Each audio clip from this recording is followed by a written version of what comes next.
Action, and today we are talking unfortunately about the collapse of Thomas Cook.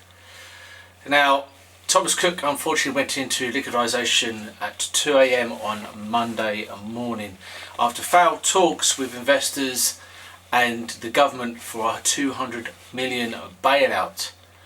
Now, unfortunately, this was at the wrong time. At 2 o'clock in the morning, we had people on holiday. Over 150,000 people were on holiday at the time. There was also people in bed, probably going on holiday that morning, and then you had also crew, again getting up, going to work, and people that were going into the shops. Now, Thomas Cook have got over 600 shops, so you can imagine they arrive at the shop to be told they no longer have a job. So what does that mean? Well, it meant that there was going to be the biggest repatriation since peacetime, with over 40 aircraft being used to bring back the UK holidaymakers. Now, airlines including Easyjet, Hifly, Titan Airways will be bringing a lot of people back over the next 2 weeks.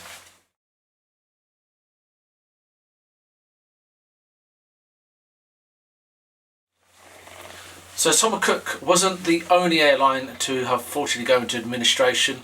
We've had airlines including Monarch, Silverjet. We've also had BMI, Fly BMI, Britannia in the years gone by.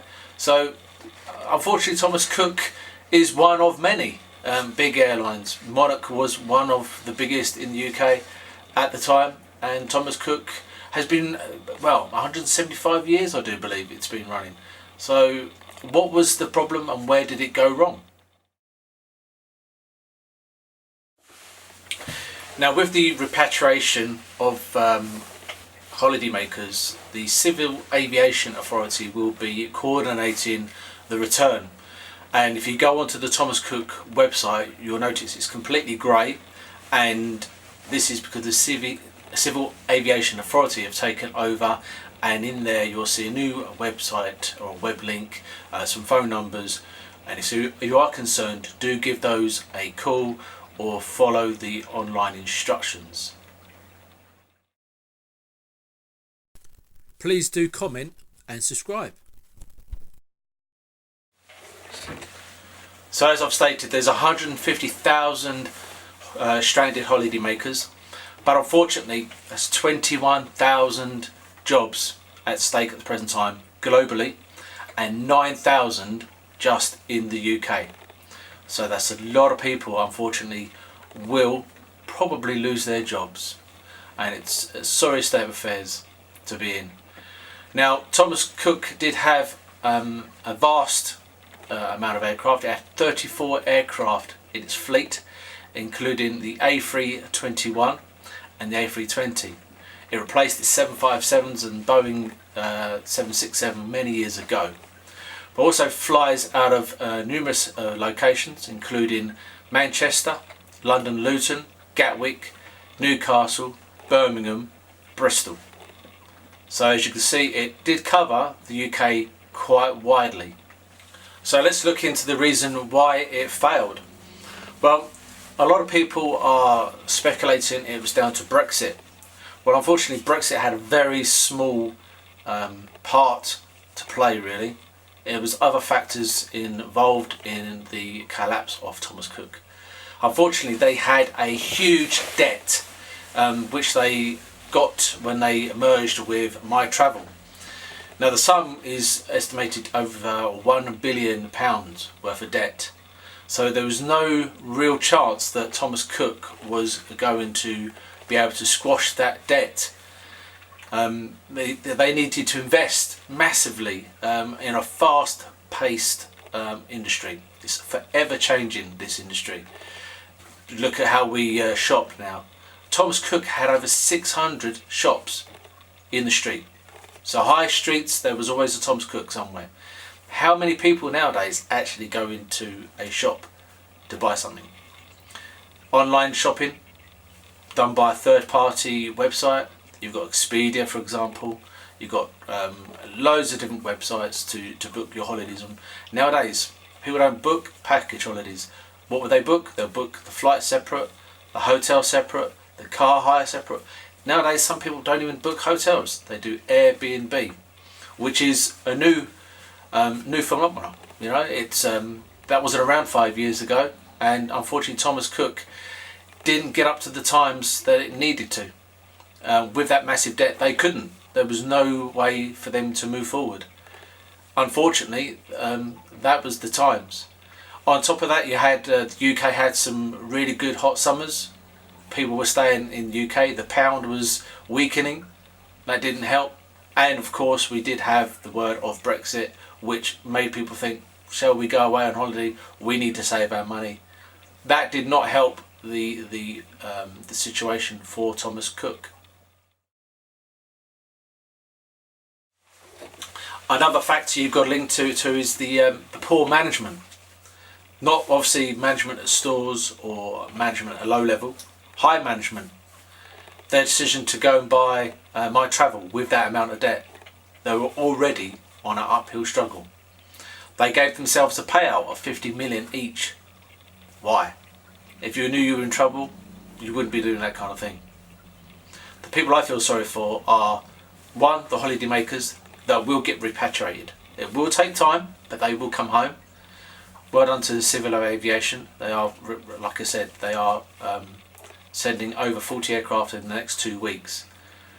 I feel sorry for the people working in the shops that turn up Monday morning to be told they have no job. Then also you've got the crew who are actually flying people back at that time at 2 o'clock in the morning to land, to find out they had nowhere to park the aircraft because they went into liquidation. So what do you do if you are one of the unlucky holiday makers? Well, if you are one of the unlucky holiday makers, if you did book a package holiday, you are ATOL protected. ATOL protected means that if you've got a package holiday, you will get a refund. Now the Civil Aviation Authority are administrating this, but it may take up to 2 months for you to get your money back. Now when you booked your package holiday, you should have got an ATOL certificate. Now with that, when the CAA update the websites, you will go on their website and follow the instructions, type in the ATOL certificate number, and you should get a refund. If you booked by a credit card, contact your bank. Now your bank will or should give your money back under the Consumer Act 75. This allows you to get your money back. If you paid by direct debit or debit card, this is a different situation. Debit cards, you will have to contact your bank again and mention the word chargeback. They should, if they're a decent bank, honour your payments. Again, some people with package holidays, they've done like a financial plan, they've paid a deposit and then they've paid a price plan, like a payment plan. Again, you should get that money back if you are ATOL protected. So going forward, what's it going to have an effect on other airlines? Yes, they will put their prices up. There's going to be a high demand. You've missed out on a holiday, you're going to want to go on holiday, so you're going to go and look. In some cases, it's been reported that prices have doubled since the collapse of Thomas Cook. Unfortunately, that is what airlines do. There's a demand, they will put the price up. Another factor is places like Tunisia.